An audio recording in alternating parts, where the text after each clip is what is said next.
This is WWE superstar Drew McIntyre, and you're listening to the WWE Podcast. The champ is the one that everybody wants, me. Becky Lynch is going to WrestleMania. Claymore! Austin 316 says I just whipped your ass. This is my idol.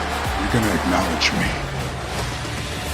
All right, everybody, guys and girls, welcome back to another edition of the SmackDown Review right here on the WWE Podcast. As always, I'm one of the hosts of the show, Michael Ritter.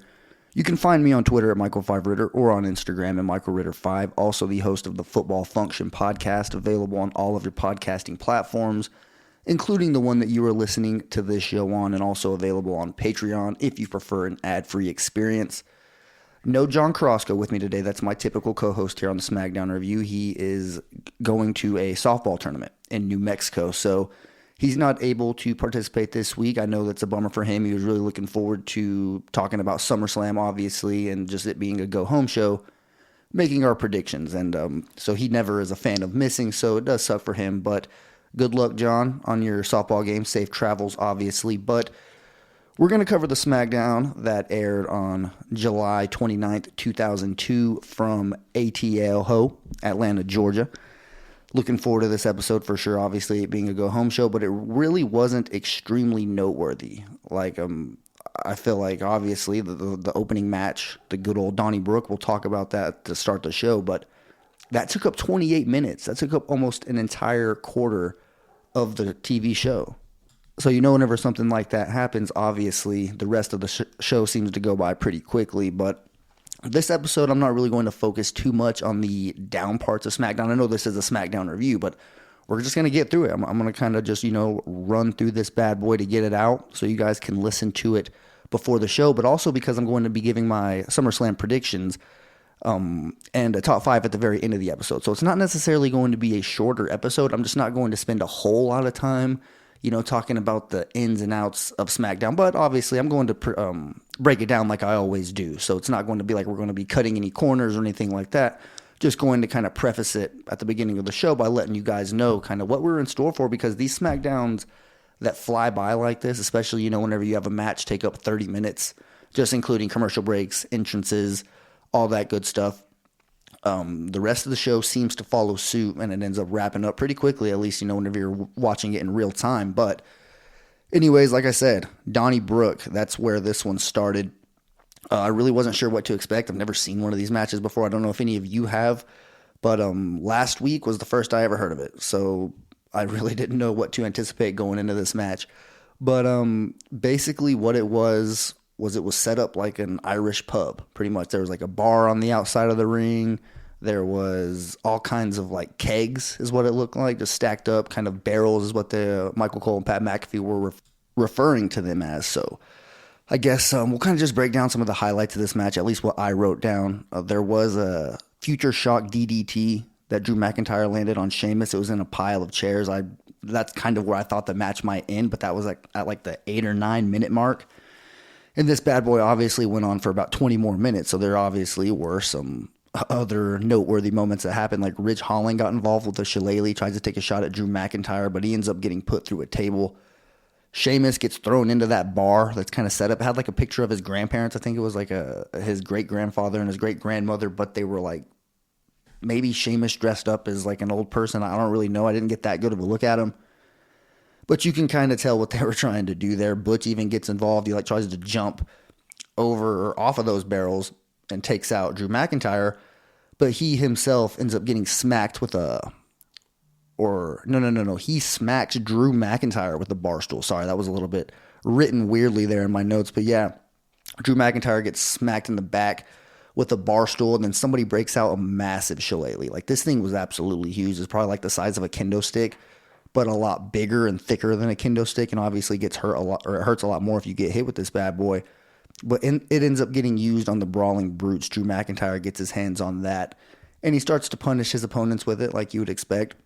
Drew does end up finishing this match off with a powerbomb through a table and then a brutal Claymore that nearly takes Sheamus' head off. So Drew McIntyre definitely trying to leave, I guess, Atlanta and SmackDown with a head of steam and momentum behind him, given that he does win this match and earn that opportunity at Clash at the Castle against Roman Reigns, Brock Lesnar, Austin Theory. It really doesn't matter who is the champion as far as Drew McIntyre is concerned, because he has that number one contender spot locked up for Clash at the Castle. But speaking of Theory, he does come out and attack Drew McIntyre from behind as he's cutting a promo about Roman Reigns being a part-time champion. And he says somebody needs to, beat that guy. And then immediately after he says it, you see Austin Theory sneak up from behind, whack him with that Money in the Bank briefcase, and he puts a beating on him. Kind of hits him similar to how Brock Lesnar put a beating on Theory a couple weeks ago on, I think, maybe Monday Night Raw. I don't know, it might have been SmackDown. I don't really remember which one it was, but whenever Brock Lesnar showed up and he, whooped Theory's ass, that was something that I've enjoyed watching, and I think we might get to see a little bit something like that similar tonight. So we'll see. But up next, Happy Corbin, Barry Corbin, whatever you want to call him, he shows up in the crowd as a paying customer. He does have a ticket in hand, popcorn, a sign that actually has Pat McAfee's mugshot on it. And then he sits directly behind the commentary team and is just an absolute nuisance. They're trying to break down, I guess, maybe like a video package or a progressive match flow or something from a week prior. But Corbin, starts throwing popcorn and all that stuff. He does eventually climb over the barricade and kick Pat McAfee right in the nuts. And, given that Pat likes to sell these kind of things, you saw him with a neck brace a few weeks ago whenever they were in Vegas after Money in the Bank. You could expect him to, be selling that tonight for SummerSlam whenever he's walking out to the ring. So it's definitely something to look forward to. But yeah, Pat does eventually come back out and he finishes the show. But yeah, you don't like to get hit in the nuts. And anybody who's ever gotten kicked or hit in the nuts accidentally on purpose, hopefully not, but it's not fun. So, it's something that hopefully he was wearing a cup or something to protect the family jewels. But anyway, moving on. Shotzi Blackheart, or I guess maybe just Shotzi. I don't know how long it's been since they've dropped the Blackheart part of her name. But Shotzi versus Aaliyah. Not a very long match, longer than I might have anticipated, but it's still ultimately a squash match. I thought that Aaliyah was supposed to fight Lacey Evans. Was there something that I missed? I do believe that match was advertised. I don't know if maybe something just... maybe I misread or I just got weeks confused or something like that. I don't know. I thought going into this that maybe we were going to get that Aaliyah versus Lacey Evans match, but we ended up getting Aaliyah versus Shotzi. Not very long. Shotzi wins with a quote-unquote never wake up. Pretty cool finishing move, I guess, just in an era where there's moves like the woman's right and like everybody has some type of like, I guess, copied finishing move. Ronda Rousey has the ankle lock. Natalya has the sharpshooter. Nobody really has unique moves these days. So having a move that is somewhat unique and it does look like a pretty devastating move, I enjoyed seeing this. I think it does add to Shotzi's character for sure. But Ronda Rousey comes out. She cuts another awful promo.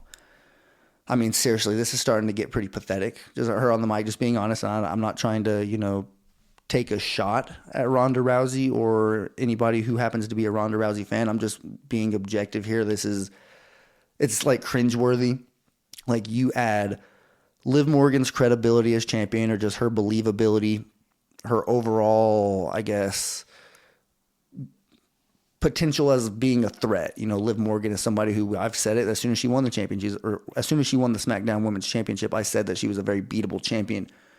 If you add that with Ronda Rousey's mic skills, like you're talking about like build the worst WWE superstar. Like how some people like to play those little games where you can build the best, like you add different traits of different people. Sometimes people do it in football, like they'll build the perfect quarterback, like add Lamar Jackson's speed, Tom Brady's, neck up, just his mental aspect of the game, Aaron Rodgers' accuracy with Patrick Mahomes' deep throw ability, things like that. You can basically build a perfect superstar. Or if you wanted to build the worst superstar, the two women that are involved in the main event for the SmackDown brand, Ronda Rousey and Liv Morgan, they likely would contribute, I guess is one way to put it, to that superstar, just some of their overall attributes. But anyways, she basically is just taking shots at all the women on the roster who are jealous, that basically think they deserve to be fighting for the championship.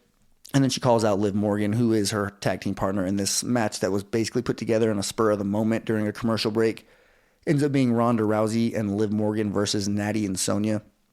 The match itself wasn't very entertaining at first. started to kind of get interesting towards the end of the match whenever, Liv Morgan was kind of she was refusing to tag Ronda Rousey back into the match. So that dynamic was kind of playing out. You really didn't know if Liv was going to try to get the win on her own, but she wasn't going to be able to. It was actually, I feel like this hurt Liv more than anything because it's not something that a babyface does. If she's the babyface champion, you're not going to just try to be arrogant and refuse to tag in your partner whenever you need them to come in on the hot tag. I don't care if you're feuding with them or not. We see these things happen all the time. Opponents get tagged together to see if they can coexist. That's always the way that they like to frame it. But Liv Morgan was doing the thing that the heel would do. And I thought that was kind of weird given that this is kind of, I know Ronda Rousey's technically a babyface too, but Liv Morgan was doing heel tactics. That's just something that definitely stuck out to me. And the fact that she couldn't do it, it's one thing if you do that and you win. Then you're like, okay, cool. She is the champion right now. But the fact that she was trying to call her own number, not tag in Ronda Rousey, and try to, win this match on her own, she couldn't do it. Ronda Rousey ended up tagging herself in, and she goes in there and makes light work of Sonya Deville and ends up making her tap out with the ankle lock. And I know that Natalya got involved and Liv Morgan wouldn't hit the oblivion on her. So technically, yes, she did contribute to the win. But this was one of those matches that if you're a Liv Morgan, I guess, hater, you felt good about this because you're like, look at Liv Morgan. She can't even do this. She can't even handle this match on her own against two women, Natalya and Sonya Deville, who aren't like Raquel Rodriguez or I don't know. There's really not a whole lot of other credible women on the SmackDown roster. Lacey Evans is even higher up than Natalya and Sonya Deville. And Liv Morgan was struggling to put this match away. And it's just something that kind of stuck out to me. And I don't personally think it helps her chances tonight at SummerSlam in her one-on-one match with Ronda Rousey. I'm going to be interested just strictly to see the finish. I want to know how Liv Morgan wins this match if she does. I guess we'll kind of talk about that a little bit later whenever I do the predictions for SummerSlam. But it's just definitely something you can kind of keep an eye on. But moving on. Going to turn things over to the tag team division. This is probably one of the most interesting things going on as far as SmackDown. It's even, bleeding over to Monday Night Raw. So this is one of the more interesting feuds going on in all of WWE right now, which is the Street Profits and the Usos.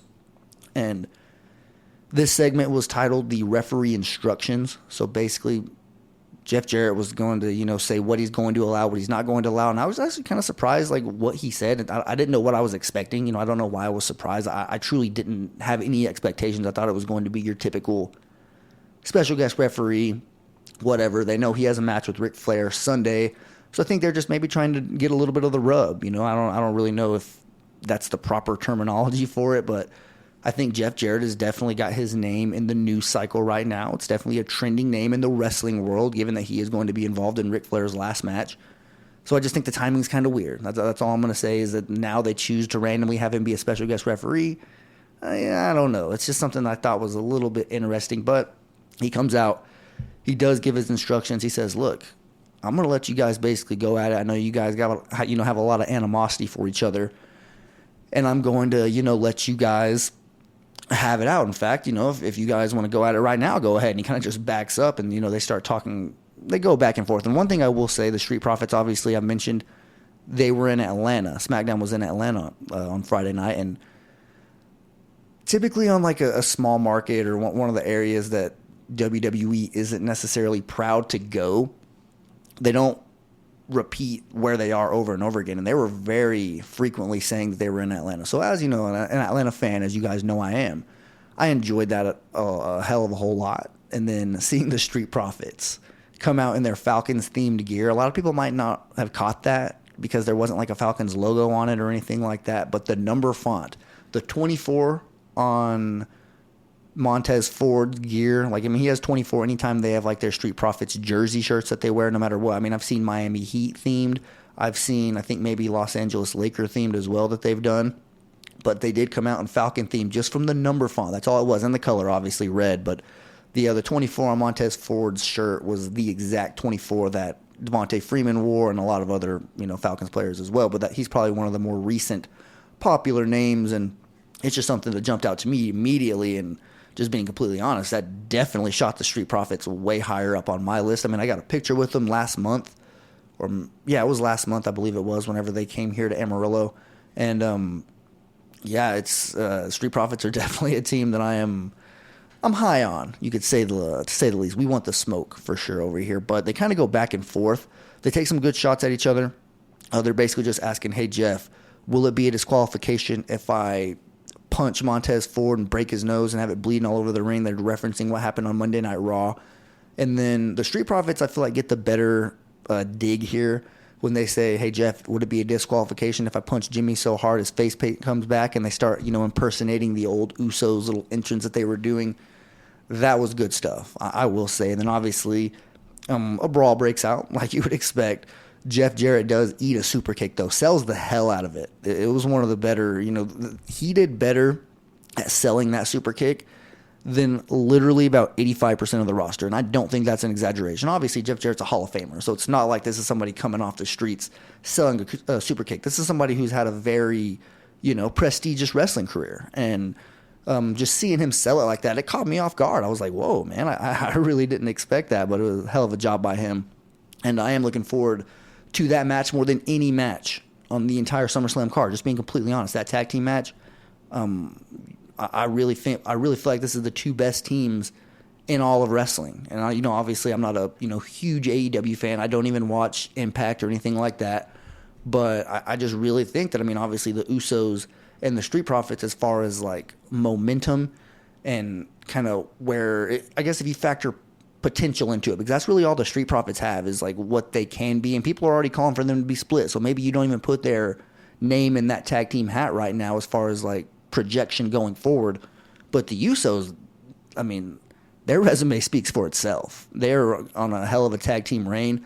I do feel like they're doing their best work right now. Like I truly believe that, and they had some good years behind them, some really good feuds with the New Day in the past, obviously, and they feuded with several other tag teams as well. But just what they have going on right now with the Bloodline, being the undisputed tag team champs, having the 1D as their finisher, and and Jey Uso, his emergence. Nobody really knew who he was back in the day. They knew he was Jey Uso, don't get me wrong, but they didn't really know, if he had it in him to be that next level, And I feel like last fall, he proved that he does. And was it even last fall or the fall before that? I don't know. It's been forever, honestly, but the Usos have definitely elevated, and I just feel like, matching these two teams up with the belts on the line at a pay-per-view like SummerSlam, it has all the makings of just, a hell of a good program, I guess. Maybe this is probably going to be the end of it, I guess you could say, but I don't know. I do look forward to making my pick later on in the show. But moving on here to the Maximum Male Models, Maxine Dupree introduces, I think it was the SummerSlam beachwear, something. I really don't know. They titillate your juices. That's really all I can give you there. I'm not really feeling this, just to be completely honest. I know some people are. Good for you. I hope that maybe it does grow on me at some point, but right now I can't get into them just zooming in all over their asses and their abs and their face. I'm not a fan of Mace, whatever you want to call him. I was not a fan of him in the ring. I do feel like for his size, he is very, very sloppy.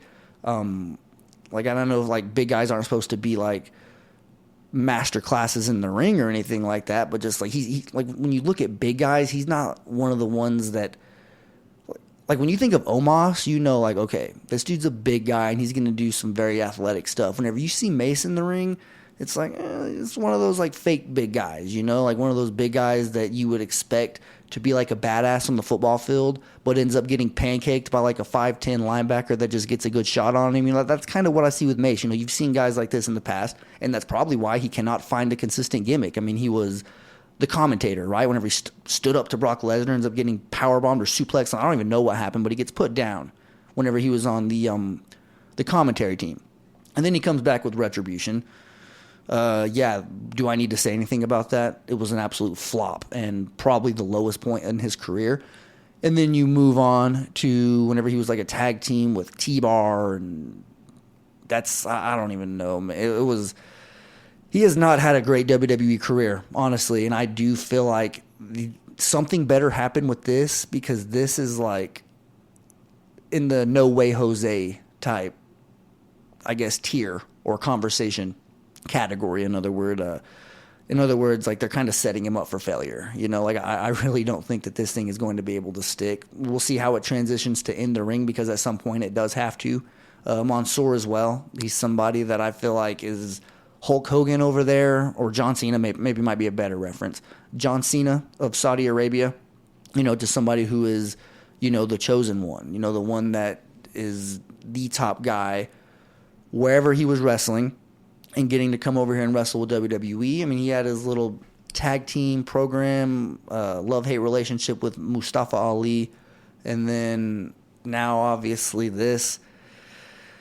I'm not high on this, I guess, to say the least. I really, I didn't plan on even talking about this very long. I really just said they titillate your juices, and I planned on moving on. But I did feel like maybe expressing myself a little bit better just to let you guys know that this just is not for me.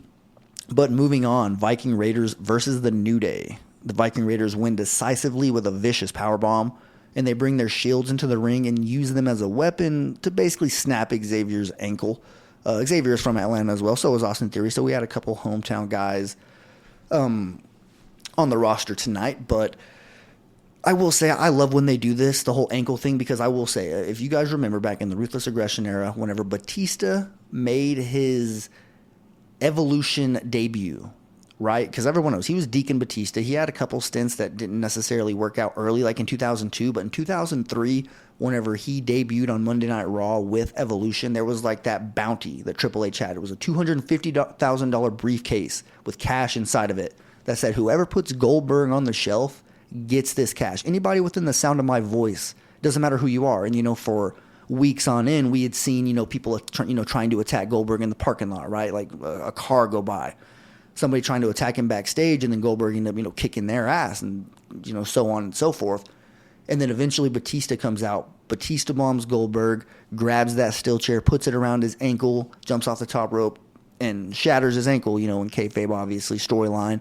As a fourth grade kid, whenever this was going on live, I thought his ankle was broken, and I was like, oh my gosh, this is the craziest thing on earth. So anytime I see something like this happen, that always takes me back to that specific storyline. And that's basically what happened with Xavier Woods. And just, going back, Goldberg did have to sell that ankle injury for months, at least like 1 or 2 months that, his ankle was, pretty messed up. So we'll see how they do it with Xavier Woods. But the Viking Raiders certainly have an arrow pointing up right now with their new gimmick. Their theme song makes them more credible just alone. Honestly, it's not that raid song that they had. It's more of like it's definitely like a darker song now. It makes them feel like a heel tag team, and obviously their new face paint that they have. I'm all for the Viking Raiders getting a little bit of a fresh coat of paint going forward to maybe try to put a little bit more credibility into this tag team division. But moving on to the last thing in the show in terms of SmackDown. Paul Heyman is in the ring, and he's doing his thing, cutting a promo like nobody else can. He points out that for 35 years, nobody has gotten to 700 days as the heavyweight champion. And he says that after Roman Reigns beats Brock at SummerSlam, he's going to put him down for good. And then, like you would expect, Brock Lesnar comes out, and he corners Paul Heyman in the ring. And then Theory comes up from behind and tries to attack Brock Lesnar. And, I mean, I will say there was like a run-in earlier in the show where Paul Heyman was seen talking to Austin Theory, and he puts his hand around him and says, I have a proposition for you, or something like that. I don't really know exactly what it was. Maybe an opportunity was the word that he used. But either way, he had said something to him, and they walked away. We didn't see what it says. It was right after he had like a backstage interview with Caleb Braxton after he attacked Drew McIntyre earlier in the show, and was just like, yeah, Drew McIntyre is, doesn't matter who it is, I'm going to cash in at SummerSlam. It's pretty much what he was trying to guarantee in that backstage interview. But that was pretty much irrelevant. They were just trying to get us to this little image of Paul Heyman walking away with Austin Theory. So, I mean, Theory comes out and he tries to help Paul. I really don't understand that dynamic. I'm hoping to, find out a little bit more as, things unfold, especially tonight. But Brock Lesnar basically swats him like a fly, honestly. Like, he literally just beats the hell out of Theory again with that briefcase. And Theory runs away, but as he's running up the ramp, he is met with a vicious Claymore from Drew McIntyre, and then we get that face-off. Drew and Brock Lesnar, they kind of just stare at each other as SmackDown goes off the air, which I did think was kind of interesting. Just, they do have history, obviously. Drew McIntyre won his championship from Brock Lesnar at WrestleMania. So it's not like this is the first time we've seen these guys go at it or anything like that, but it's always just like, seeing two behemoths like that stare at each other and knowing that there is a possibility at Clash of Champions. It's probably the least likely is Brock Lesnar winning. I feel like Theory has a better chance of winning the championship than Brock just because it truly makes no sense for Brock Lesnar to be the one to beat Roman Reigns. There's absolutely no way. There's 0% chance. So this face-off, this little stare down that we got, is probably as far as these guys are going to go. But that is SmackDown. That was the go-home show. As we head into SummerSlam tonight, I'm going to go ahead and give you guys my quick predictions, just, for the card itself. And I'll start with the Mysterios and Judgment Day. No disqualification match. Haven't been watching Raw, so I'm not going to pretend to give you guys... I'm going to go back and watch this past episode just because, obviously Triple H is first as head of creative in Madison Square Garden. I am intrigued to watch that one. So I do want to catch up before SummerSlam. But just, on paper, looking at this match, I want to pick the Judgment Day just because I don't feel like there's necessarily a reason why the Mysterios need to win. Something has to happen here, right? Like, I don't know if it's Dominic turning on his dad. I know people kind of thought about that. But, keep in mind, SummerSlam wouldn't be a bad time because of the custody of Dominic ladder match taking place at SummerSlam in 2004, maybe. I think it might have been 2004, but so SummerSlam has meaning too. I know that the 20-year anniversary for Rey Mysterio at Madison Square Garden would have been a hell of a spot to do it, but if it were to happen at SummerSlam, I feel like it would be just as good. But if there's no type of crazy situation that happens, I think Judgment Day should win this match pretty decisively, just being completely honest. But The Miz versus Logan Paul. Logan Paul's definitely going to win this. It's his first match since he signed a contract with WWE. There's no way he's not going to win. I know Ciampa might have something, to do with this match. Who knows? But all I can say is Logan Paul, the formula whenever somebody like Logan Paul signs a contract with WWE and they have their first match, more often than not, they do end up winning that match. So I will definitely go on record and pick Logan Paul to win this one. But the Raw Women's Championship match, Bianca Belair versus Becky Lynch. Some people have picked Becky here, and it's interesting because I do feel like for the first time in Bianca's reign that this is the first match that it's like she could lose this. She lost at SummerSlam last year to Becky Lynch, 26 seconds. We all remember that, but I think this year will be a little bit different, and I'm going to pick Bianca Belair to win, and I think she's going to retain. I don't anticipate a double turn. I think that's something that could happen down the road, but not necessarily tonight. Bianca Belair retains, and she walks away with her Raw Women's Championship. Now moving on to the SmackDown Women's Championship. Man. I'm going to pick Ronda Rousey, honestly. I know I'm a Liv Morgan fan. You guys know that. And I don't even think she's gotten side plates yet on her championship, so that's how short her reign has been, and maybe how they didn't expect it to happen. And it was kind of like, well, we didn't plan on her being champion, so now we got to go make these things because we didn't already have them pre-made. I don't know, really. This one is interesting because it's been so short, right, since Liv's won her championship. So it's like, do you want to take it off of her right now and, end her run before it really gets going? I feel like the crowd is behind her, but it's been pretty underwhelming, in my personal opinion, her reign as champion. So I wouldn't necessarily be surprised if it was, stripped away from her tonight, but I guess we'll see what happens. The Undisputed Tag Team Championship match between the Usos and the Street Profits with special guest referee Jeff Jarrett. I want to pick the Street Profits, obviously. Just, me being a fan of them, like I just mentioned earlier in the show. The little shoving match that happened with Jeff Jarrett and the Usos at the end of their segment makes me think that he might be a little bit leaning towards the Street Profits, so that kind of plays into their favor as well, but they're just too hot. They really are. So this is one that I feel like if it ends without the Street Profits turning on each other or them winning the championship, I am interested to see where it goes from here. Like, how do they recover from, because you're at the top of the mountain now. You've already climbed. You've done that hard part getting up there to this match where you have a SummerSlam match for the championships against the Usos. If you lose this, you basically go to the bottom of the line. And are you going to be willing to, climb up there again with the same, we want the smoke gimmick every single week doing your thing? It's going to be interesting to see for sure. I do feel like WWE is at a crossroads with these two, but I will pick the Usos to win this match. Pat McAfee versus Happy Corbin. Pat McAfee all day. I'll never not pick Pat, especially against a guy like Corbin. when Pat has been getting, cheap shot. He got kicked out of his chair last night. Obviously got kicked in the nuts. Pat McAfee's definitely going to have his way with Corbin. And also, Pat McAfee does have a new song. I noticed that. He has his first official WWE theme song. It's not Seven Nation Army anymore, which sucks. I enjoyed chanting that at WrestleMania with the crowd. So it's going to be weird getting used to his new one, but we really don't hear it very often. So probably won't be weird at all. But definitely picking Pat to win that one. United States Championship. I'm picking Bobby Lashley. Shout out to Theory. He is, doing a hell of a job right now, just feuding with so many different people. Obviously, he's involved in this United States Championship match. He's been going at it with Madcap Moss on SmackDown. Had a couple pretty good matches with him over the past couple of weeks. Obviously involved with the Money in the Bank briefcase, given his interaction with Roman Reigns, Brock Lesnar, Drew McIntyre. I mean, he is definitely working his ass off. Dolph Ziggler, another guy I believe, had something to do with Austin Theory over the past couple of weeks, but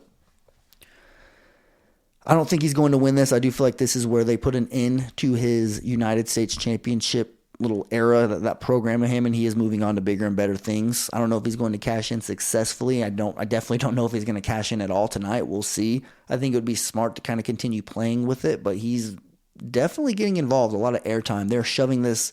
He has the briefcase down our throat, and I mean, why would you not? He's an arrogant SOB, and you want to see him get his ass kicked. He has been getting his ass kicked, so eventually I feel like he's going to get the last laugh. We'll see if it ends up being tonight, though. Speaking of tonight, the Universal Championship, WWE Undisputed Universal Championship, match between Roman Reigns and Brock Lesnar, last man standing match. It is the main event. This match is going to be pretty damn good, just because it's not just your typical 1, 2, 3. I know that we're all tired of seeing Brock versus Roman 1, 2, 3, just your basic match for the championship. This is a little bit different. So I am, trying to see the dynamic of how things kind of play out throughout this one, if the briefcase does become a factor here. But either way, going to be a very interesting match, and I do expect Roman Reigns to win and walk out of SummerSlam as the WWE Undisputed Universal Champion. But we will go ahead and move on to the final part of this episode of the SmackDown Review, which is a top 5, not necessarily Friday, but I mean, that's what we call it over here, top 5 Friday. So this was actually suggested by the WWE Ringside podcast, so shout out to them on Twitter.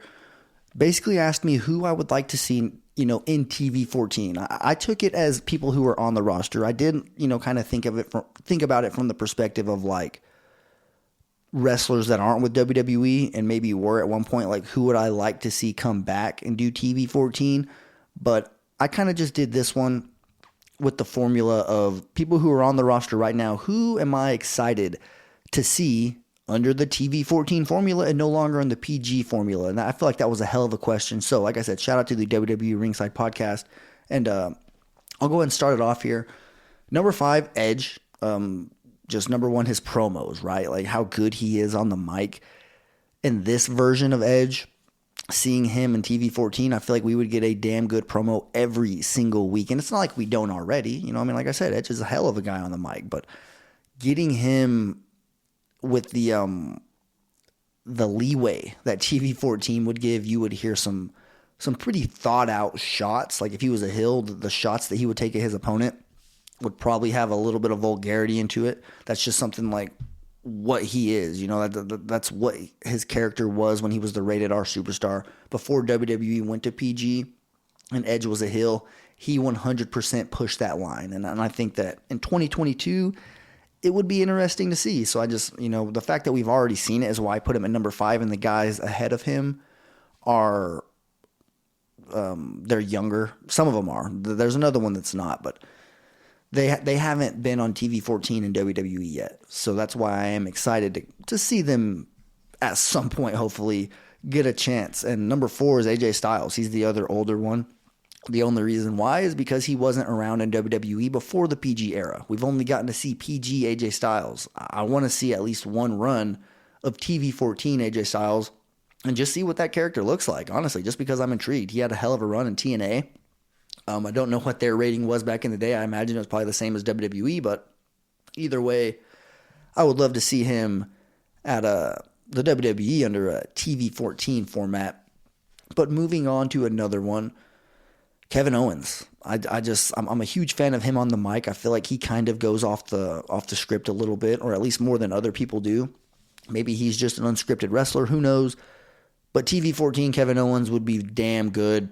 The shots he would take at the crowd in every city he went in if he was a heel, or just the things that he would say about his opponent if he was a babyface. So there's just so many things to get excited about with Kevin Owens under the umbrella of a TV-14 format. But let's see.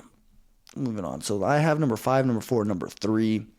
Number 2 is the Street Profits. And the reason why I have them is just because, kind of similar to number 1, is just their gimmick. You know, that they're pretty interesting on the mic as well. And I just kind of want to see what they bring with a little bit more of like a adult audience perspective, because I feel like they do kind of try to cater to like the younger kids and, you know, be a little bit funny to them. I want to see them both cut a promo under TV-14 just to see kind of what they would say, number 1, and how far they would take that "We Want the Smoke" gimmick and their red Solo cups. I just think that it would be fun to watch. I think it would be entertainment 100%. But number 1, Matt Riddle, or just Riddle, if you want to look at him like that. And it's kind of similar to the Street Profits, just his personality, his character, the way he is. I want to see him go off the walls. And under TV-14, I feel like we are going to see a different version of Matt Riddle, and it's probably going to be a little bit more, I guess, relaxed. I mean, they had a RK Bro 420, we just smoked your ass shirt before TV-14. So you can imagine that they're definitely going to play with that line a little bit once they finally do officially move over to TV-14. But that is my top 5. I did want to get that out really quickly here. Sorry it wasn't a little bit longer of an episode in total, obviously. If John would have been here, we would have gotten his opinions on the pay-per-view and all that good stuff. And I know that he will let us know what he thought about the pay-per-view on next week. So shout out to John. Hopefully everything goes great for you with your softball tournament, and you are back in time to hopefully get a chance to tune in to SummerSlam. Shout out to the WWE Ringside Podcast, obviously, for suggesting the top 5, and we will have another one. As soon as me and John are back recording here, we're going to do that. I guess the stock up is what we're going to call it. I'm not really sure exactly what we're going to call it, but we're going to go back and forth and just picking different wrestlers that are young or old, whatever it is that we're going to, you know, expect to have a pretty big 2023. So that's still something that we're going to do. We just haven't necessarily had the time to do it, but it is coming for sure. WWE Podcast is obviously putting out episodes damn near every single day. You got the Raw review, you got the mailbag. This week it was the Takeover edition. You also have the WTFW podcast. Memphis Mark is taking over the NXT review. Mimi Burris is back doing AEW. So obviously business as usual here. You're going to get your content. It's the one-stop shop. So hopefully you will subscribe to Patreon to get the ad-free experience. And obviously I hope that you will go listen over there on Football Function. We've had some very familiar voices, some listeners of the WWE podcast, and some other people. Just a good little insight to what you could expect with the upcoming NFL season. So thank you guys so much for listening. Enjoy SummerSlam tonight. Have a damn good rest of your weekend. Walk passionately in the direction of your dreams. And I'll talk to you soon. Thanks for listening to the WWE Podcast. Don't forget to subscribe on your favorite podcast app so you don't miss a show, or head to WWEpodcast.com. And for all of these shows ad-free, head over to patreon.com/WWE Podcast. Until then, we'll see you next time.